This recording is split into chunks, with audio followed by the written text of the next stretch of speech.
Si on n'a pas mis des erreurs dans notre requête SQL, que nous venons de vérifier si l'utilisateur existe.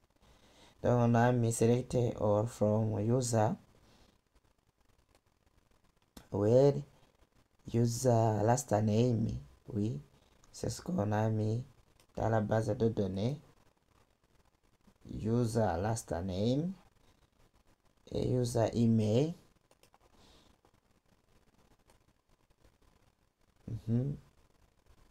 Je ne crois pas qu'il y a une erreur.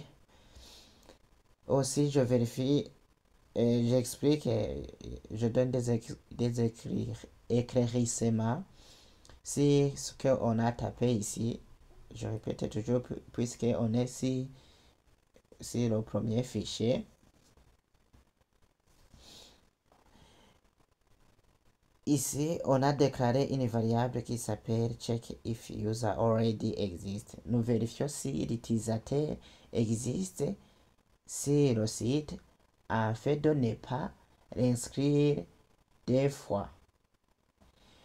Nous appelons la variable SBD qu'on a déclarée dans la base de données. Nous utilisons la méthode prepare pour préparer notre requête afin qu'il soit exécuté après. Donc, je peux donner comme exemple dans la vie courante, quand vous préparez de l'omelette, il faut que vous ayez des oignons. Il faut que vous ayez de l'huile. Il faut préparer toutes choses pour que vous ayez l'omelette bien cuit. C'est ce qui se passe même ici. Pour que notre requête soit exécutée, la requête SQL que nous avons écrit ici, select all from user where last name and username. Ici, on est en train de préparer. C'est comme on faisait de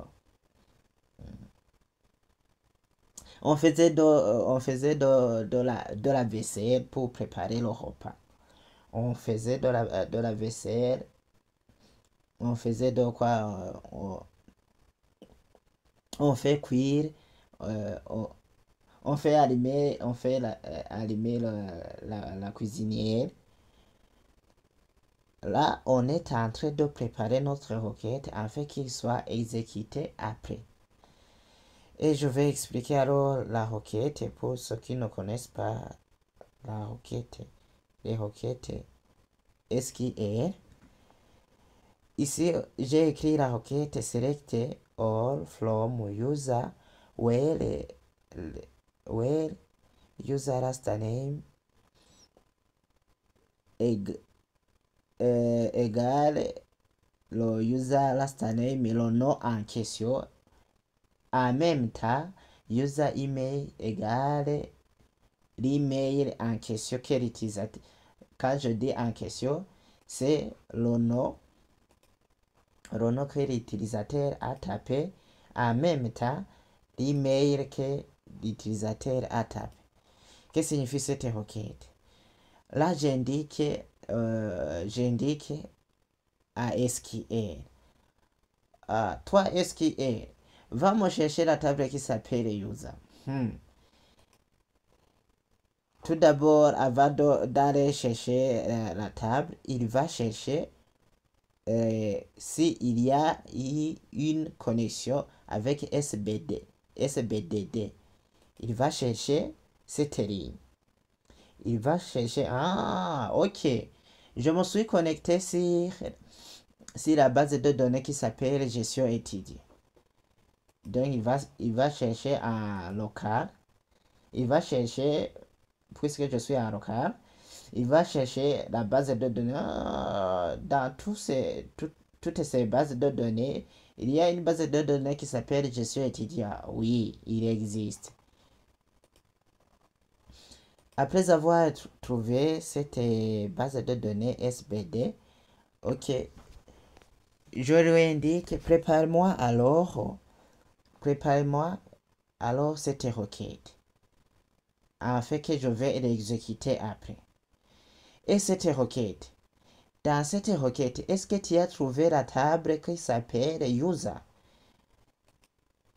Et il va chercher, ok, dans la table gestion étudiant, il y a la table user.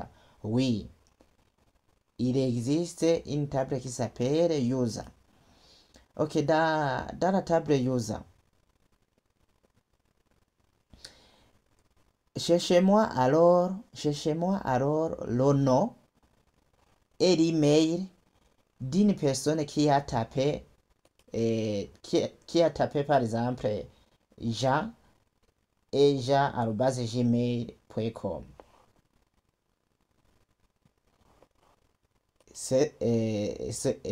Là, je sais comment est-ce qu'il va exécuter la requête.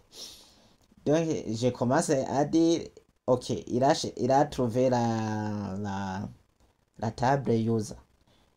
Il cherche alors, est-ce qu'il cherche le nom en même temps l'email que l'utilisateur a tapé. S'il a tapé Jean et jean@gmail.com, il dit oui, j'ai trouvé ces deux informations. Ok.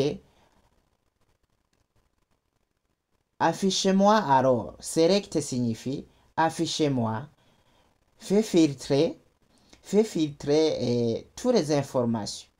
All, cette étoile signifie all. Et en français, c'est toutes.